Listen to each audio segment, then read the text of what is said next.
Hi, my name is Paula Swope and I'm 48 years old. I'm postmenopausal and I'm in better health now than I was 20 years ago. That's not an exaggeration, it's the truth. And the reason I'm recording this video is because there's a narrative making its way around social media. And while I appreciate the visibility it's bringing to menopause, I feel compelled to offer a different perspective.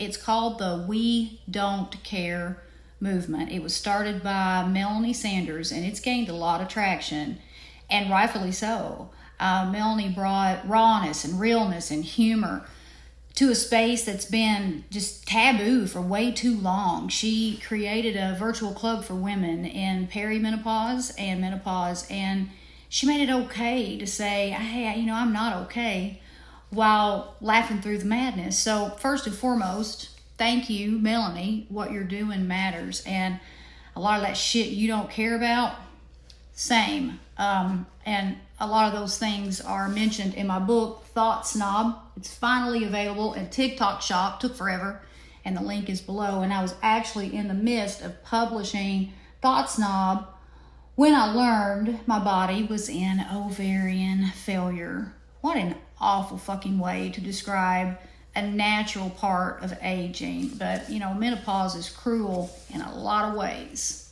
Anyway, I'm here to start a conversation for women who began caring more because of what perimenopause and menopause did to them. I'm postmenopausal and the worst of it is behind me, but let me tell you something. Perimenopause, it ripped me to shreds. And I started making content about this a long time ago, way before the We Don't Care movement.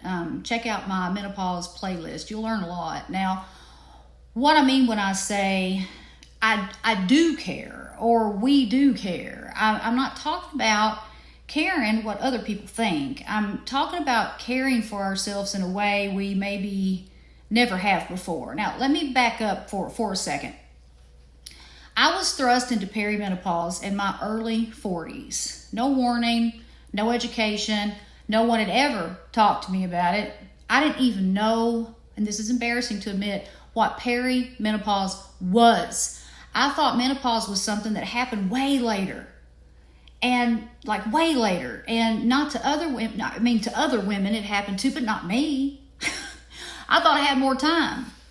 I thought I would be at least in my late 50s. No, 42.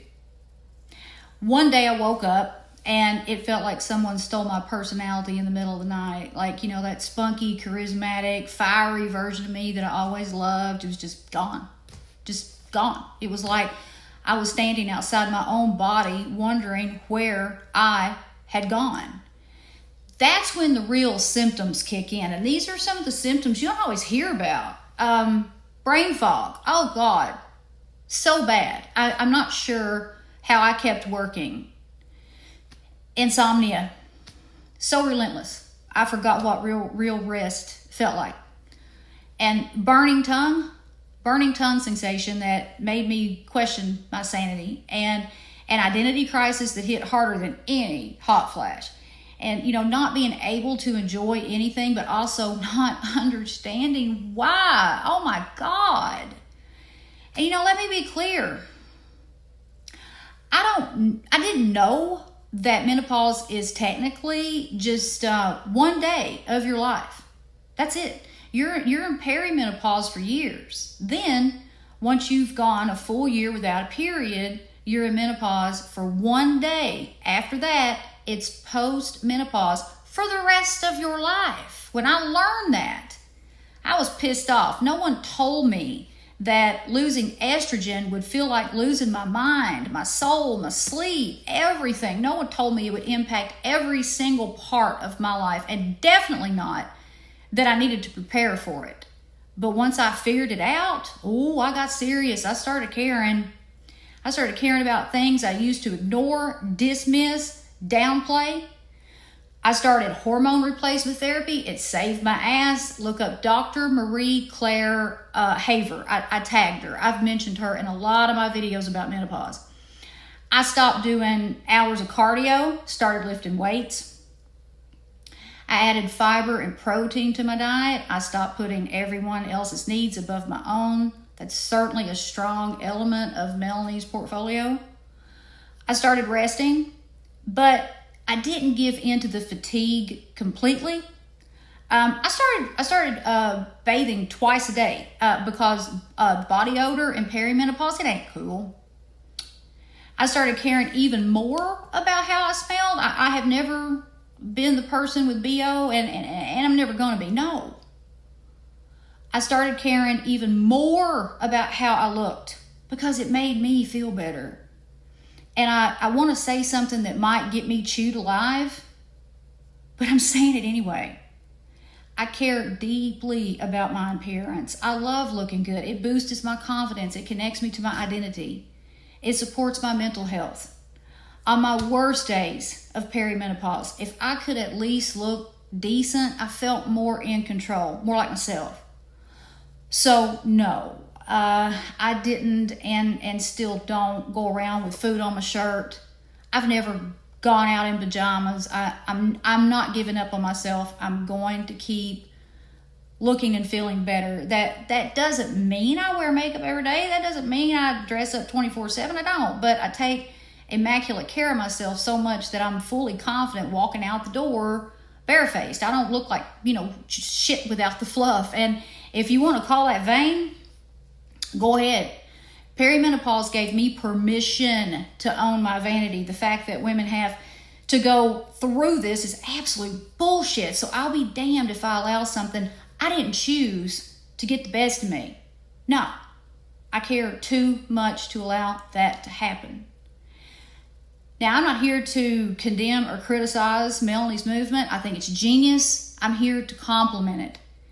And honestly, if you're sitting on your couch in pajama pants with food on your shirt and chin hairs, and that brings you peace, that's great. And a whole new level of freedom. Give yourself what you need. You got to do what you got to do to get through the stages of menopause, like Melanie says.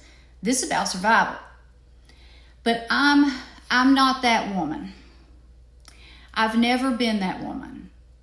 I don't want to be portrayed as unkept or gross or like I checked out just because I'm postmenopausal. I care a lot, and I know I'm not the only one out there that's like this. So this is for the women who felt more aware, more focused, more awake after perimenopause. This is for the women who went and bought a more powerful magnifying mirror so they could find every black hair on their face that they didn't want there. And this is for the women who said, if I'm going to live another 30 to 40 years, I'm going to do it in a body that feels good and a mind that's clear. This is for the ones who care more now than they ever have before, because perimenopause made me feel so bad that I would never take my health, my energy, or anything about me for granted ever again. So, what do you think? The We Do Care movement isn't about shame or judgment.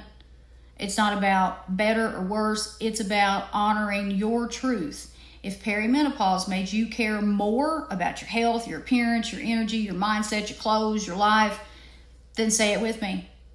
I do care.